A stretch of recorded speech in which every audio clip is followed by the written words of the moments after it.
That is one big pile of shit. So I think it's fair to say that Hollywood is literally falling apart from just about every angle you look at it. I have made videos in the past where I discussed Disney falling apart, Star Wars, the MCU, but those were just a piece of the pie, really. Hollywood at the moment is in perhaps its weakest state yet. The box office is struggling. Once reliable and bankable major IPs are dead or dying. Writers and actors strikes grinded the industry to a halt. And the disconnect between Hollywood and consumers has never been bigger. The film landscape in general is in perhaps the worst state it has ever been. Soulless big budget blockbusters are coming out constantly to only be met with audience backlash and losses for the studios. Between that and the senseless virtue signaling forced into films and shows by corporate executives that can't even abide by the messages they inject into the entertainment that they fund, Hollywood from top to bottom is an absolute mess. And we're going to dive deep in on all of it today and get to the bottom of why Hollywood is falling apart.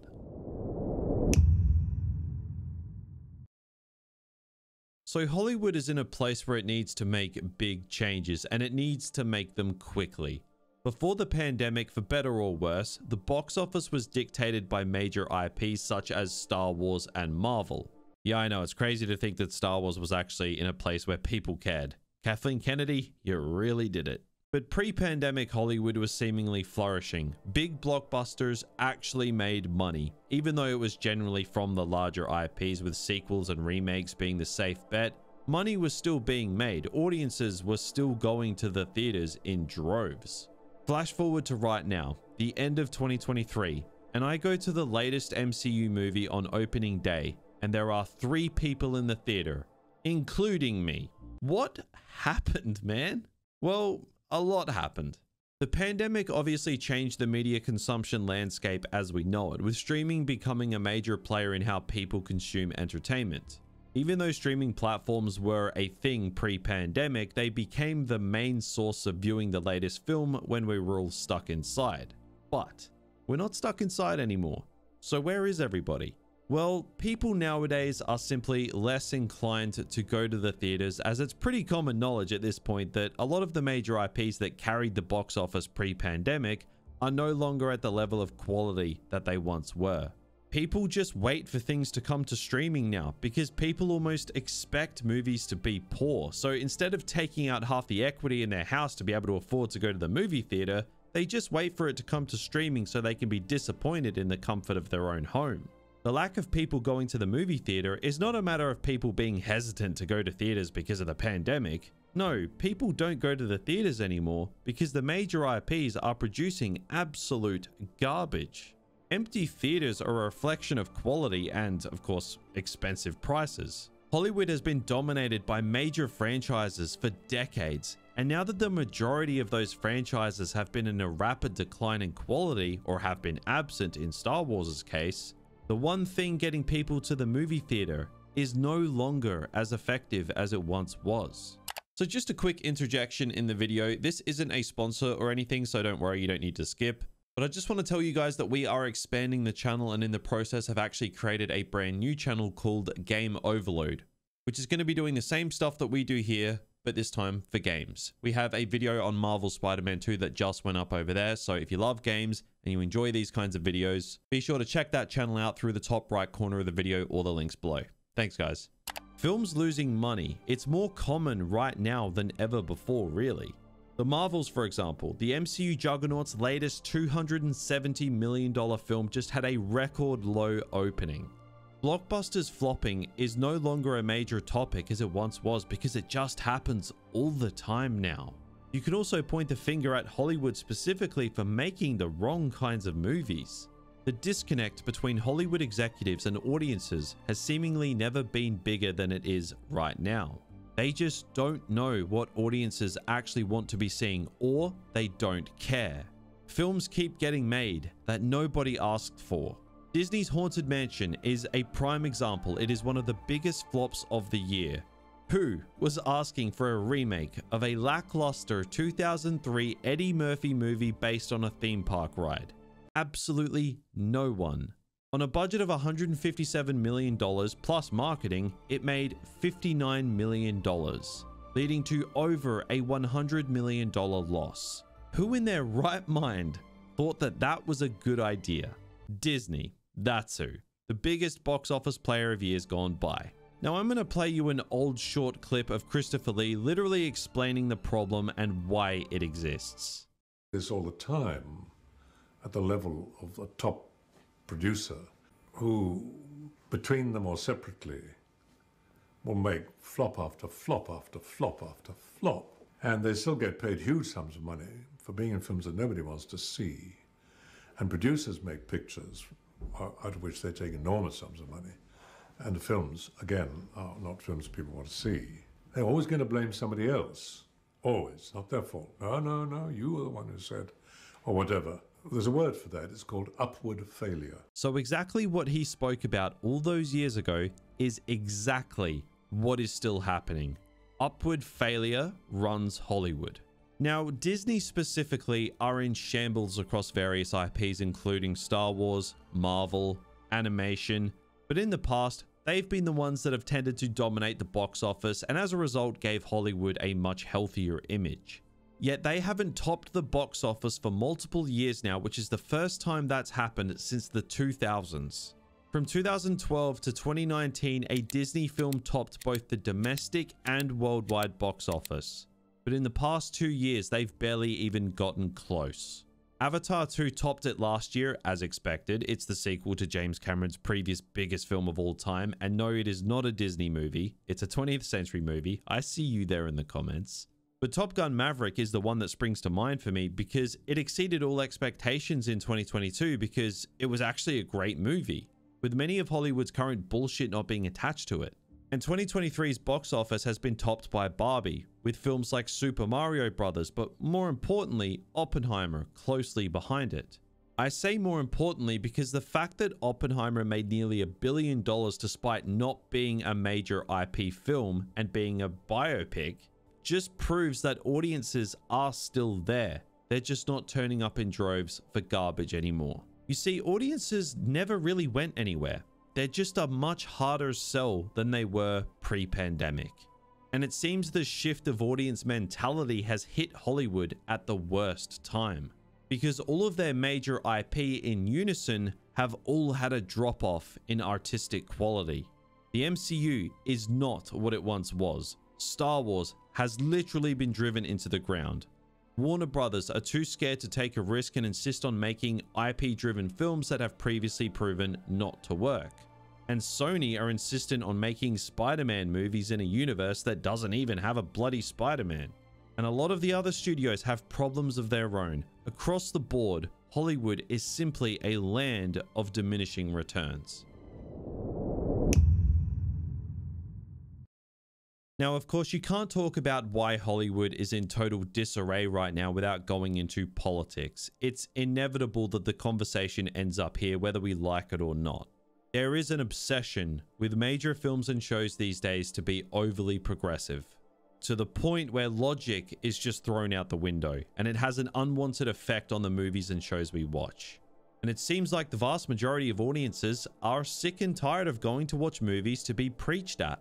This is evident by many films that force these out-of-place agendas. They are currently being met with poorer and poorer box office returns. Gender and race-swapping characters for literally no reason other than trying to prove a point is something that the industry is just full of. And I think it's about time that Hollywood caught on that this idea does not work. It's legitimately a way in which they are actually sabotaging their own films and shows. Instead of creating a great, diverse new character, they'd rather race or gender swap a character and piggyback off what's already been done. It's preachy, it's lazy, it's honestly pathetic. It hasn't worked since Ghostbusters, and it isn't going to work now. Now, there are subtle race swaps that I have seen work, but the reason they worked is because the race swap wasn't the defining trait of the character. House of the Dragon is one of the best and most well-received shows of 2022. It had several race-swapped characters. But did you hear about anyone having a problem with race swapping in House of the Dragon? I'm willing to bet that you didn't. I'm willing to bet you didn't even know.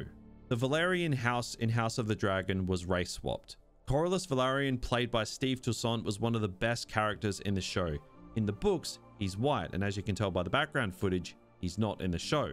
Yet no one complained, because despite the race swap, the character stays true to the books. There was nothing in your face about it, and Steve Toussaint's performance was excellent. This is one of the rare occasions where it's a subtle change, and it's a change made with good intentions. The problem with major companies like Disney is they don't know how to do this. If there's been a race swap or a gender swap, you can bet your ass it's going to be shoved down your throat and be a defining trait of the character. These swaps are seemingly in place to make a political or moral point, and people are sick of it. Pick the right actor for the role. End of story. Now, one of the reasons all of this is such an issue comes down to one word: escapism. When you think of escapism, you think of entertainment that takes you somewhere else that isn't reality. It's a powerful thing that can honestly just help people cope with their day-to-day life. It's a really great thing.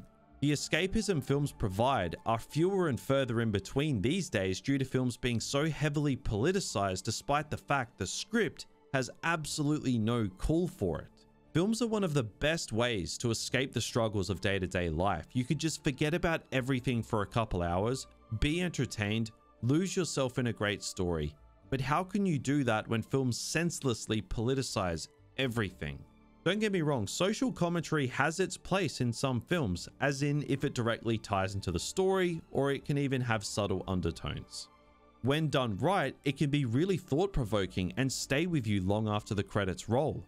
But Hollywood, more specifically, the major studios that dictate the box office, don't know how to tie it into a story anymore or keep it subtle. 9 times out of 10, it slaps you across the face and has little to nothing to do with the story being told. The thing is, audiences aren't stupid. They know when a company is pandering to them and preaching political messages that they themselves cannot even live by. It brings me back to the Snow White and the Seven Dwarves drama. The dwarves are no longer dwarves because that's bad. Yes, dwarves are bad now, according to Disney. So instead, they are 7 people of various height, skin color, and gender. So Disney, the kings of inclusivity and being overly progressive, are literally discriminating in order to prove their point. Despite the fact it's one of the most contradictory things you will ever hear. This very thing has been met with so much backlash that the film seems destined to just be a punching bag and nothing more. And Disney seem to have seen the backlash and are putting countermeasures in place already. They know they've screwed up. Granted, this movie was in hot water anyway because it has a lead actress that doesn't even like the character she's playing, and it's intent on transforming a beloved story to fit within a modern, broken political landscape. Snow White is a classic for a reason. Have you ever heard of if it ain't broke, don't fix it? But this entire Snow White situation is just a perfect example of what is wrong with Hollywood. It also seems that Hollywood has turned into a place in which audiences are always wrong. When an overly progressive or woke product flops at the box office or receives audience backlash, studios and even cast members and filmmakers turn on the audience and blame them for it. It's the audience's fault that the film didn't do well. Now, does that sound familiar? It probably does, because that's exactly what Christopher Lee said in the clip we played earlier. My man was spitting facts. But what it all boils down to in reality is most audiences just want to watch something like a superhero show without receiving a feminist lecture. Like, is that too much to ask for?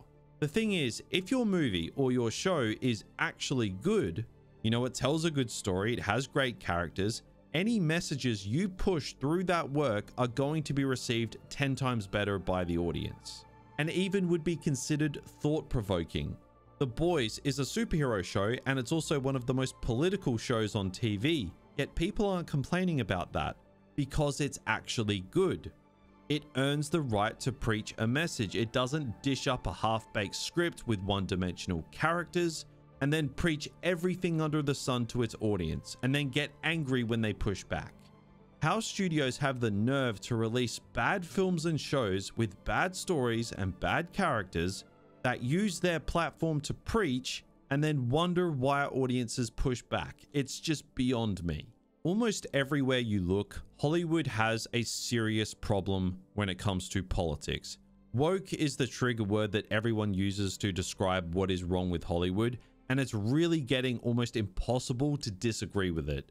This ideology that Hollywood lives by in the modern day, it is crumbling right before our eyes. It does not work anymore. When will they wake up?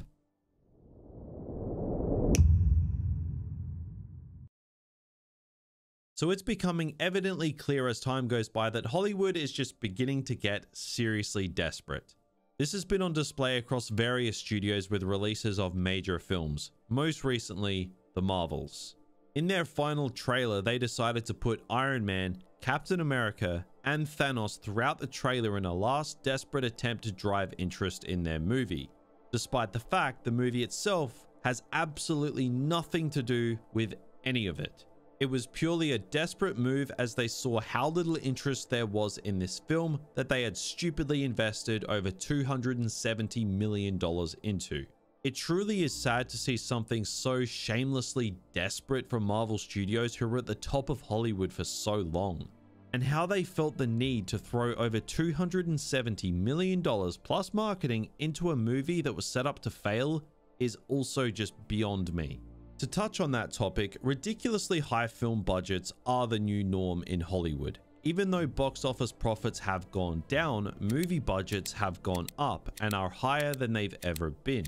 For some reason, Hollywood executives think that spending more money equals earning more money when it comes to the film industry. Look, you can throw all the money in the world at the screen, but if it's a bad story, what's the point? I find it hilarious that there have been actors and writer strikes going on for months, considering how movie budgets continue to rise. Writers write. If that part of the job isn't taken care of, what's the point of investing all this money into a film? Like, surely paying writers their tick is the top priority, as that's where the magic is truly born for a great film. Oh, that's right, because creating a good film is no longer the top priority. The people in the position of putting those budgets together are not film fans. They don't see film as an art form. They see it as a business. George Lucas summed up this very thing perfectly over 20 years ago. The problem is the studio executives.